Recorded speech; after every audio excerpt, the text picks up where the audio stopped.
আমাকে দুইটা মুরগি পোড়াই দাও, ক্ষুধা লাগছে। হ খাইয়া দাইয়া বাপের মতো দামরা হোক। দাদি বিয়া করো। তোর এই শরীর দেখে কে তোরে বিয়া করব বাপ? দাদি তুমি কইছিলা আমারে কে বিয়া করব? দেহ বউ লই আইছি। হালকা দুধ খাইয়ালো। দাদি বালতি ভইরা লইয়া হ, এইটুকু তো হইব না।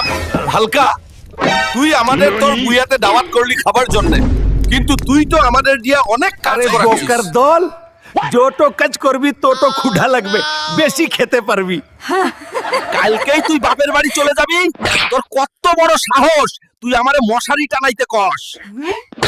ভাবছিলাম পলাদা ফর্সা হইব, হইল না। মা, হালকা আমাকে দুইটা মুরগি পোড়াই দাও, ক্ষুধা লাগছে। হ খাইয়া দাইয়া বাপের মতো দামরা হোক। বাবা, সারা জীবন তুমি অনেক খাইছো, এবার আমারে খাইতে দাও। হ ঠিক কইছস বাপ।